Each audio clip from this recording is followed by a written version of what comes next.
하나님께서 오늘 우리에게 주시는 말씀, 신약성경 데살로니가전서 3장 8절부터 13절까지 말씀, 제가 한 절 읽고 성도님들이 한 절 읽어서 교독하시겠습니다. 그런즉 너희가 주 안에서 굳게 선즉 우리가 이제는 살리라. 우리가 우리 하나님 앞에서 너희로 말미암아 모든 기쁨으로 기뻐하니 너희를 위하여 능히 어떠한 감사로 하나님께 보답할까. 주의 하루심이 간구함은 너희 얼굴을 보고 너희 믿음이 부족한 것을 보충하게 하려 함이라. 하나님 우리 아버지와 우리 주 예수는 우리 길을 너희에게로 갈 수 있게 하시오며 또 주께서 우리가 너희를 사랑함과 같이 너희도 피차간과 모든 사람에 대한 사랑이 더욱 많아 넘치게 하사 너희 마음을 굳게 하나 하시고 우리 주 예수께서 그의 모든 성도와 함께 강림하실 때 하나님 우리 아버지 앞에서 거룩함에 흠이 없게 하시기를 원하노라. 아멘. 잠시 기도하겠습니다. 살아계셔서 역사하시는 하나님이 허락하여 주신 시간, 주께서 일하시기를 작정하시고 베풀어 주시는 은혜의 시간이 하나님 호렙산에 오르는 성도들의 삶을 통하여 경험되게 도와 주시옵소서. 하나님 교회가 깨어 기도하게 하시고 말씀을 사모하게 하시고 우리의 심령이 새롭게 변화되는 결단이 있게 하심을 감사합니다.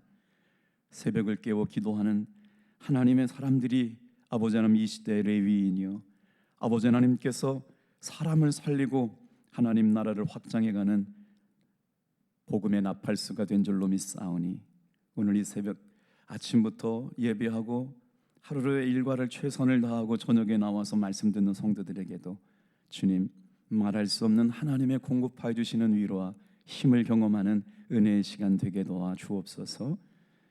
영상으로 말씀 듣는 성도들에게도 동일한 은혜로 역사해 주셔서 예수 안에 있게 하시고 성령 안에 있게 하시고 하나님의 기쁨을 위하여 살아가는 우리 모두가 되게 도와 주시옵소서. 감사드리옵고 예수님의 이름으로 기도합니다.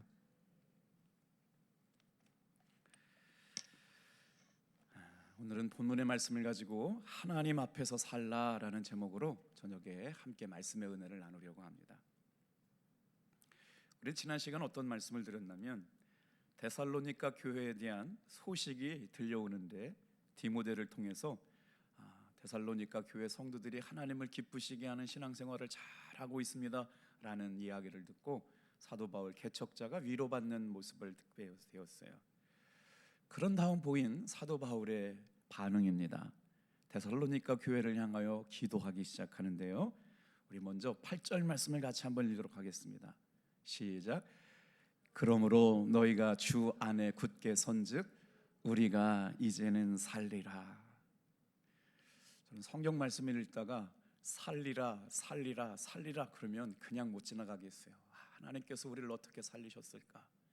주 안에 굳게 선 사람들을 살리셨구나. 오늘 이 저녁에도 우리가 다시 한번 예수님 안에 굳게 서시는 여러분 되시기를 축복합니다. 여기서 살리라라고 하는 단어를 묵상하다 보니까 하나님의 사람들, 예수 믿는 사람들 어떻게 살아야 되느냐, 우리 한번 고백해 볼까요? 하나님 앞에서 살라. 코람데오라고 하는 말씀들 많이 들어보셨죠? 코람이라고 하는 말은 어디 앞에서라는 말이에요. 어디 면전에서. 다른 말로는 어디 공개적으로. 우리의 삶은 하나님 면전 앞에서 살아가는 삶이고요, 하나님 앞에 면전에서 공개되어진 신앙의 사람들이고요, 하나님 앞에서 살아가야 할 사람들이라고 하는 말인데, 데오라고 하는 말은 하나님이에요. 라틴어로 코람데오 그러면 하나님 면전 앞에서인데 우리가 일상적으로는 하나님 앞에서라고 말하죠. 하나님 앞에 면전 의식을 가지고 살아가는 사람들, 하나님 앞에서 살아라. 그렇다면 하나님 앞에서 산다라고 하는 건 어떤 의미를 가지고 있을까? 오늘 세 가지를 묵상해 볼 텐데, 첫 번째 한번 따라해 볼까요? 하나님께 감사로 보답하며 살아야 합니다. 코람데오라는 말은 하나님 앞에 살아가는 사람들, 하나님의 면전 의식을 가지고 살아가고 하나님이 지금 이곳에 계신다는 현존 의식을 가지고 살아가는 사람들에게 여러분 놀랍게도 사도 바울이 하나님을 배제한 채 기뻐할 수가 없다. 우리의 삶의 기쁨은 어디로부터 오는가? 하나님으로부터 오기 때문에 그 기쁨을 누리기 위해서 하나님께 먼저 감사하는 사람들이 하나님이 주시는 기쁨을 가지고 살아갈 수 있다는 거죠. 다 같이 한번 9절 말씀 같이 읽어보겠습니다. 9절 시작. 우리가 우리 하나님 앞에서 너희로 말미암아 모든 기쁨으로 기뻐하니 너희를 위하여 능히 어떠한 감사로 하나님 앞에 보답할까. 이 보답할까라고 하는 단어를 주목해 보시길 바래요. 돌려주어야 할 것을 원래 있는 자리에 돌려보내는 것, 이게 보답이라는 거예요. 오늘 성도들이 하나님께 영광을 돌리고 하나님의 기쁨이 되려고 노력하고 하나님이 원하시는 삶을 위해서 분투하고 있잖아요. 이게 보답이에요. 어떻게 하면 하나님을 기쁘시게 할까?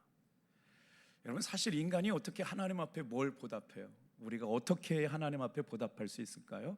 그런데 사도 바울은 하나님 앞에 감사함으로 보답할 수 있다고 말해요. 오늘 저와 여러분들이 한 해의 결산을 통해서 사도 바울이 개척했던 데살로니가 성도들에게 하나님 앞에서 살아가야 될 성도의 삶은 어떻게 하나님 앞에 보답하며 살아갈까? 하나님 앞에 감사하며 살아가는 삶이 보답하는 삶인 줄로 믿습니다. 대한민국 사람들이 미국 대통령 선거에 굉장히 민감한 반응들을 보이죠. 참 민주당이 되면 동성애가 더 심해질까 봐 걱정이 되고 트럼프가 되면 국방비를 천문학적으로 올린다니까 누가 돼도 참 어려운 결단이었는데 미국 내의 분위기는 보수 우파가 결집하는 분위기에 트럼프 대통령이 당선되는데 참 희한해요. 이 공화당은 항상 보수였지만 전체적인 분위기는 그 개신교인들, 기독교인들이 미워도 다시 한번 이런 분위기가 있었던 것 같아요. 트럼프 대통령이 대통령이 되는데 그럼에도 불구하고 이제 정세상이 어떻게 될지 아주 또 미묘한 촉각을 곤두세우게 되는데 우리 대한민국의 사람들이 이제 미국에 가서 정착해서 아메리칸 드림을 꿈꾸고 있는 분들 중에 여러분 참 은혜가 아닐 수가 없어요. 하나님의 은혜로 미국 주류 사회에 진행되고 그러니까 진입하고 있는 분들이 있거든요. 이번에도 보니까 이제 상원 의원에 우리 대한민국 사람이 뽑혔더라고요. 고흥주 박사라고 여러분 들어보셨어요? 이분이 한국인 이민 1세대 정도 된 것 같은데 어린 시절 부모님과 함께 공부하러 갔던 부모님과 함께 초등학교 때 미국에 건너갔어요. 쉽지 않아요. 제 조카도 미국에 중학교 1학년 때 갔는데 다른 건 다 공부를 따라가는데 미국에서 제일 공부를 잘하는 애들은 에세이를 잘 쓰거든요. 예일대 합격하고 시카고 주립대학교 의대 붙었는데 예일대는 못 갔어요. 등록금이 1억이어가지고 아버지 생활비 갖고는 예일대를 보낼 수가 없어가지고 장학금을 받아야 되는데 전 세계에서 오는 엘리트들을 그렇게 국가에서 허락하지 않죠. 그래서 시카고 주립대학교 의대를 가게 됐는데 그것도 참 한국도 어려운데 전 세계에서 모이는 미국에서 대학을 간다. 근데 저 고흥주 박사님은 예일대뿐만 아니라 옥스퍼드 대학교를 졸업했어요. 어린 시절 부모님과 이민하게 되면서 신앙의 엘리트 코스를 밟았거든요. 그런데 정말 놀랍게도 어디 대학교 법학 학장이 되었냐면 예일대학교 최고 영예로운 학장직에 올라게 되었어요. 그런데 그 학장이 됐다는 게 대달수겠어요. 그런데 그분이 학장에 올랐을 때 보였던 겸손한 태도 때문에 그렇습니다. 학장으로 선임된 뒤에 어머니에게 기도를 드렸더니 어머니가 저 고흥주 박사한테 그렇게 얘기했대요. 축하한다. 그러나 네가 잘해서 된 게 아니다. 네가 그 자리에 올라간 것은 하나님의 은혜로 된 것이지 절대로 네 실력 갖고 네가 잘나서 그런 게 아니니까 높이 올라갈수록 약자들을 돕고 배려하는 마음으로 하나님 앞에 겸손하게 감사하는 사람이 되라. 이게 학장 수락연설 때 인터뷰한 내용에 나와요. 오늘 우리가 하루를 살아가고 한 해를 마무리하면서 하나님의 은혜에 보답하며 살아가는 것, 오늘 어떻게 우리는 하나님 앞에 살아가야 될까요? 하나님께서 베풀어 주신 은혜에 감사하며 살아갈 수 있는 귀한 성도님들 다 되시기를 주님의 이름으로 축복합니다. 자, 그렇다면 우리는 하나님 앞에 어떻게 살아가야 될까요? 하나님이 주신 은혜를 감사하며 살아가는 사람들은 두 번째 한번 따라해 보겠어요. 밤낮으로 깨어 기도하며 살아야 합니다. 성도의 삶은요, 기도의 삶이었어요. 한번 잘 보세요. 교회 안에 성도의 삶이란 내가 예수님을 주인으로 모시고 사는 성도가 되었습니다라고 생각할 때 성도의 삶이란 역시 기도의 삶이었어요. 우리 10절 말씀을 같이 읽어볼게요. 10절 말씀이요. 시작. 주야로 심히 간구함은 너희 얼굴을 보고 너희 믿음이 부족한 것을 부총하게 하려 함이라. 사도 바울도 정말 하나님의 은혜로 살았죠. 기도가면서 살고 늘 데살로니가 성도들을 생각하면서 주야로 심히 기도했다. 너희 얼굴을 보고 너희의 믿음이 부족한 것을 보충하기 위하여 밤낮으로 기도했다. 여기서 주야라는 말이 뭐예요? 아침 저녁으로 한 번 기도하고 두 번 기도했다는 게 아니고요, 데살로니가 성도들을 위하여 시도 때도 없이 무시로 기도했다는 말이에요. 간구하다라는 말, 메노이라고 하는 단어인데, 성도들의 기도의 삶은 시도 때도 없이 24시간 예수님 안에서 기도하게 되는 것. 저도 목사라서 아침 저녁으로 기도하고 이제 시간이 가면 갈수록 여러분도 그렇고 저도 그렇고 이제 조금 힘들어지는 느낌이 이제 오거든요. 절반쯤 늙었는데, 그런데도 불구하고 성도님들이 아침에 직장에 출근하기 위해서 새벽 기도 끝나면 바로 출근하면서도 기도하러 오시는 모습을 보니까, 여러분 2000년 역사 이래요. 교회가 부흥했던 때는요, 단 한 번이 언제였냐면요, 성도들이 깨어 기도할 때 부흥하는 줄로 믿습니다. 그때 말씀의 부흥이 일어나고 심령의 부흥이 일어나는 거예요. 오늘 주야로 사도 바울이 끊임없이 너희들의 부족한 것을 보충하려고 기도하고 있는 것, 시간 제약 없이 계속 온 힘을 다하여 기도하는 사도 바울의 모습을 보게 돼요. 사도 바울의 기도의 목적이 뭐래요? 믿음이 부족한 것을 보충하게 하려 함이라. 오늘 아침부터 저녁까지 우리가 기도할 때마다 서로가 서로를 돌아보고 거룩한 기도의 제사장이 되어서 한 번 더 전화하시고 신방하시고 함께 기도의 자리로 초대해 주시는 여러분 되기를 축복합니다. 그래도 아침 저녁으로 이렇게 모여서 기도하는 모습을 보니까 힘나잖아요. 새벽에 출근할 때, 새벽에 오늘도 우리 교회 오신 지 얼마 안 된 분 새벽기도 끝나고 나가시면서 그러더라고요. 자기 평생 이렇게 새벽기도 오래 해본 적이 없대요. 교회 나온 지 한 6개월 되신 분인데 처음으로 이렇게 체계적으로 새벽에 나와 깨어 기도하는데 이제 그리스도인이 되어가는 것 같다고 그러시더라고요. 사도 바울의 기도의 목적은 다른 곳에 있지 않았어요. 이제 갓 믿음 생활하기 시작한 성도들의 믿음을 채워주기 위하여 기도했다. 자녀들을 위하여 기도하고 성도들을 위하여 기도하고, 우리 탑동교회가 전심으로 깨어서 호렙산을 참여하게 될 때마다 연약한 성도의 믿음이 채워지고 하나님의 살아계심을 경험하지 못한 성도들의 믿음을 보충해주고 연약함을 세워 손잡고 일으켜 세울 수 있는 기도의 동역자들이 되시기를 축복합니다. 이게 우리가 기도할 이유예요. 여러분, 왜 우리는 이렇게 기도하는 일을 중요하게 여겨야 할까요? 데살로니가 교회는 믿음이 역사하는 교회였어요. 정말 행동하는 그리스도인들이었고요. 그런데 이 믿음이라고 하는 것이 한결같지가 않아요. 환난이 오고 위험한 일이 오고 어려운 일 당하면 믿음이 변해요. 흔들리고요, 좌절받기도 해요. 믿음의 파산도 일어나요. 그래서 이 믿음을 끝까지 한결같이 지켜나갈 수 있는 힘이 어디로부터 오느냐? 기도하는 것을 통해서 여러분 공급받게 될 줄로 믿습니다. 환난과 시험을 극복한 견고한 믿음이지만 믿음은 반드시 성장 과정을 거쳐야 되거든요. 올라갈 때가 있고 떨어질 때가 있고 올라갔다가 떨어졌다가 수많은 반복을 하는 가운데 말씀과 기도로 거룩하여지는 성도들이 항상 일정하게 여러분 신앙을 유지하고 변하지 않는 믿음으로 끝까지 승리할 수 있는 사람들이 될 줄로 믿습니다. 영국에 가면 꼭 들려야 할 곳이 있는데 그것이 바로 뭐냐면 테임즈 강변에 서 있는 국회의사당에 시간을 알려주는 빅벤이라고 하는 시계탑이 있거든요. 2차 세계대전 당시에 독일이 기술 강국이잖아요.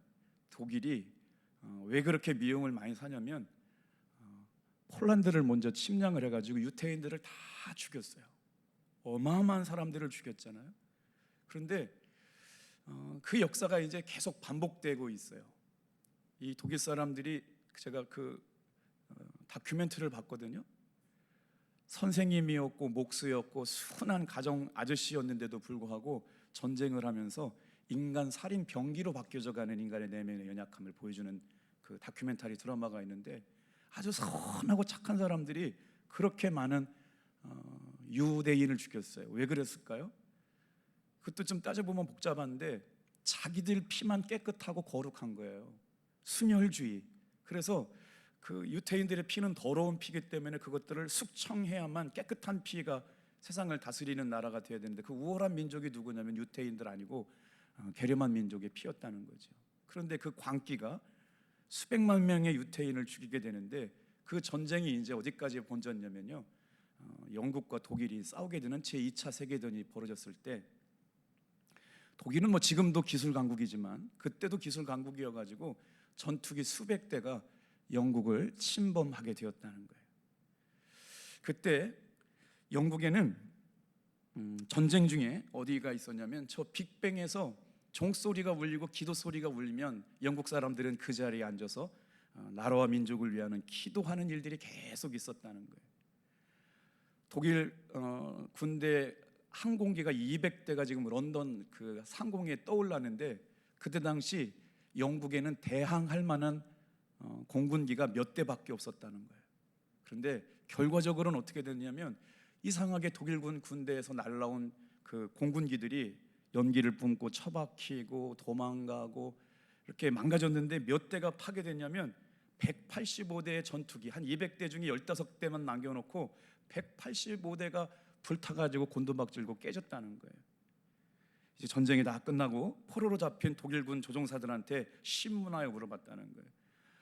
영국군 전투기는 몇 대밖에 되지 않는데 독일군들은 왜 스스로 몰락하는 것처럼 그렇게 퇴각을 하고 망가지게 됐냐 그랬더니, 그럴 수가 없다고. 자기들이 분명히 봤을 때는 영국군 비행기가 수백 수천 대처럼 보였기 때문에 자기들이 그렇게 급하게 도망갈 수밖에 없었다는 거예요. 여러분, 기도하는 사람들이 있을 때 하나님의 보이지 않는 손이 역사할 줄로 믿습니다. 이거는 팩트이기 때문에 어디서 만들어낸 이야기가 아니에요. 국회의사당 시계탑에서 빅뱅이 울릴 때마다 영국 시민들은 하던 일을 못 치고 하나님 앞에 두 손을 먹고 기도했다는 거예요. 결국 기도의 힘이 독일군을 이기게 되었다라고 하는 것이죠. 오늘 이 새벽에 깨어 기도하는 성도들이 기도할 때마다 하나님의 의로운 손, 돕는 손, 거룩한 손이 우리를 돕고 역사하실 줄로 믿습니다. 그래서 사도 바울이 데살로니가 교회 성도들을 향하여 어떻게 해요? 아침 저녁으로 기도하고 믿음의 부족함을 채우기 위하여 기도했던 것처럼, 오늘 우리가 이렇게 귀한 기도의 시간을 만들어서 서로가 서로의 믿음을 보충해주고 연약함을 채워줄 수 있는, 여러분, 감사함으로 기도하는 가운데 아침 저녁으로 기도할 수 있는 사랑하는 성도들 다 되시길 주님의 이름으로 축복합니다. 자, 어떻게 하나님 앞에 살아야 될까? 하나님 앞에 감사하며 살았습니다. 어떻게 하나님 앞에 살아야 됩니까? 아침 저녁으로 기도하며 살았습니다. 우리 세 번째 한번 따라해 볼까요? 넘치게 사랑하며 살아야 합니다. 우리 12절 13절 말씀, 사도 바울이 어떻게 하나님 앞에서 데살로니가 교회 성도들에게 살라고 명령하셨는지 12절 13절 천천히 읽어볼게요. 시작. 또 주께서 우리가 너희를 사랑함과 같이 너희도 피차간과 모든 사람에 대한 사랑이 더욱 많아 넘치게 하라. 너희 마음을 굳건하게 하시고 우리 주 예수께서 그의 모든 성도와 함께 강림하실 때 하나님 우리 아버지 앞에서 거룩함에 흠이 없게 하시기를 원하노라. 사도 바울의 믿음은 경지에 이르렀은 믿음의 사람이었잖아요. 3층전에 갔다 올 수 있을 만큼 영적으로 깊이가 있는 사람이었고, 예수님을 직접 눈으로 대면해서 만난 사람이었고, 수많은 박해가 있었음에도 불구하고 성경을 쓰고 1차, 2차, 3차에 걸쳐 선교 여행을 완수해가지고 말이에요, 하나님의 나라를 이루어갔던 사람이었기 때문에, 예수님은 성경을 남기지 않으셨지만 사도 바울은 많은 책을 남겼잖아요. 그러면서 그 신앙의 깊이가 경험되어지고 나서 말하는 거죠. 뭐랄까요? 신앙의 결론을 알고 있는 사람이 주께서 우리가 너희를 사랑함과 같이 너희도 서로 사랑하라.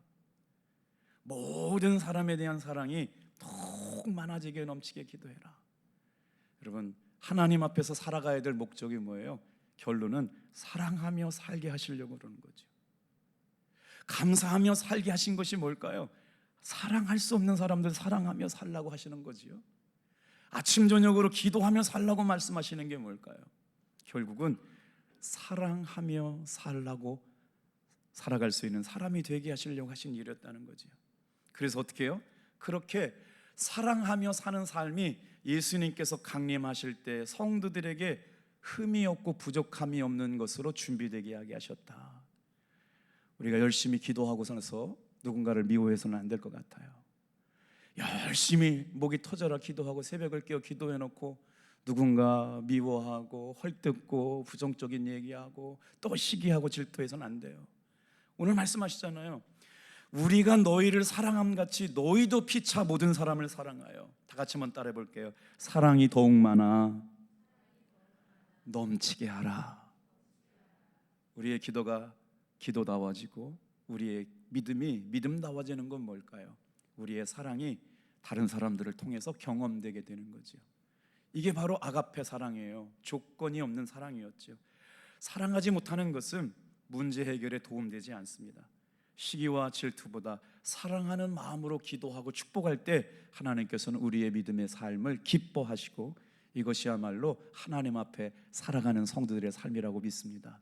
기도할 때마다 솔로몬의 기도처럼 하나님을 사랑하는 마음으로 기도하고 사도 바울처럼 우리가 너희를 사랑함 같이 너희도 사랑함을 모든 사람까지. 여기 모든 사람에는 자기들을 박해하는 사람들도 포함되어 있어요. 그래서 예수님께서 강림하실 때 하나님 우리 앞에 아버지 앞에서 거룩함에 흠이 없게 하려 함이라. 새벽을 깨우고 집에 가서 또 누군가를 미워하고 욕하고 판단하지 말고 그 사랑의 마음 가지고 주님 오실 때까지 거룩함에 흠 없이 준비되는 우리 성도들 다 되시기를 축복합니다. 기도하겠어요.